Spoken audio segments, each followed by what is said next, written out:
खुलुमबाय प्रान्जल नार्जारी यूट्यूब चेनेलाव आरोबाव फिन खेबसेबाव बरायबाय। दिनै 7 जुलाइ 2020 मंगलबार। फैदो दिनैनि माखासे हेडलाइन निउज, इम्पर्टेन्ट निउज आरो ब्रेकिं निउजफोरखौ फारियै मिथिना लानि। गिबि रादाबा जाबाय चन्दन ब्रह्मनि आइ दैमायाव रायजो राजाफोरजों लोगोसे खामानि मावफानाय फट'खौ लानानै फेसबुकआव भट मोनगोन साननानै बेबायदि थांफ्लादों होननानै गोबां दावराव-दावसि जागासिनो दङ। लोगोसे बुबनिक प्लेग मुंनि बेक्टेरियाखौ लानानै गोबां बाथ्रा दान्थेलायनाय सोलिगासिनो दं चाइनायाव। नोंथांमोना बे बुबनिक प्लेग मुंनि बेक्टेरियानि बागै जेबो मिथियाखैब्ला आं मैयाहाय भिडिअ खालामदों, नोंथांमोना बेहाय थांनानै नायबानो जाबाय। आरो डिसक्रिपसनाव आङो लिंकखौ होना दोनदों, बेनिफ्राय नायबानो जाबाय। दानिया फैदो गुबुन खौराङाव।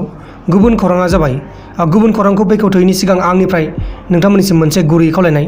बे खावलायनायानो जाहैबाय दासिमबो जुदि नोंथांमोना आंनि बे प्रान्जल नार्जारी यूट्यूब चेनेलखौ साबस्क्राइब खालामाखैबा साबस्क्राइब खालाम।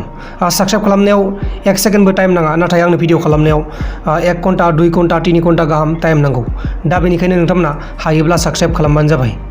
दानिया फैदो गुबुन खौराङाव। गुबुन खौराङा जाबाय गुगोलआ आरोबाव गासै मोन 25था एप्सफोरखौ गुगोल प्ले स्ट'रनिफ्राय बोखारनाय जाबाय। बे गासै 25था एप्सफोरा गोबां सुबुंनि गाज्रि फट' आरो गाज्रि भिडिअफोरखौ सेल खालामगासिनो दंमोन होनना मिथिनाय जादों।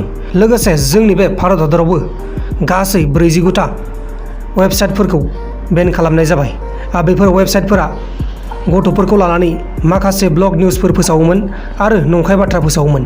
दा बेनिखायनो बेफोर गासै 49था वेबसाइटफोरखौ बेन खालामनाय जाबाय।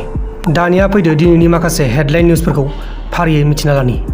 गिबि हेडलाइन निउजआ जाबाय सुशांत सिंह राजपुतनि गोदान सावथुन दिल बेचाराखौ 24 जुलाइआव थारैनो देखायनाय जासिगोन। सावथुनखौ नोंथांमोना हटस्टाराव नायनो हागोन। गुबुन हेडलाइन निउजआ जाबाय गुवाहाटी महेन्द्र मोहन चौधरी हस्पिटालाव कर'ना भाइरासनि पजिटिभ पेसेन्टफोरखौ नेगेटिभ पेसेन्टफोरजों दोनफानाय जादोंमोन। दा बे जाथायखौ लानानै गुवाहाटीयाव थानाय रायजो राजा बिथांमोना गोबां दुखु मोननाय फोरमायदों आरो दायनिगिरिफोरखौ थाबैनो साजा मोननांगौ होननानै दाबि खालामदों। माने बे गुवाहाटी महेन्द्र मोहन चौधरी हस्पिटालाव दाखालि बावै कर'ना भाइरासनि पजिटिभ पेसेन्टफोरखौ नेगेटिभ पेसेन्टफोरजों दोनफानाय जादोंमोन। दा बेनिखायनो बे जाथायखौ लानानै गुवाहाटीयाव थानाय रायजो राजा बिथांमोना गोख्रों दाबि खालामदों साजा मोननांगौ होननानै। नोंथांमोन दिनैनि रादाबफोरा बेखिनिल'मोन। जुदि नोंथांमोना आंनि चेनेलाव गोदानै फैदों अब्ला चेनेलखौ साबस्क्राइब खालाम, लोगोसे बेलनि आइकनखौबो सेरनानै गालां।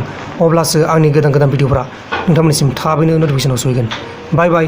दा बेलासियावबो मोनसे रादाब फैगासिनो दं, बेलासिनि रादाब। नोंथांमोना नायबानो जाबाय।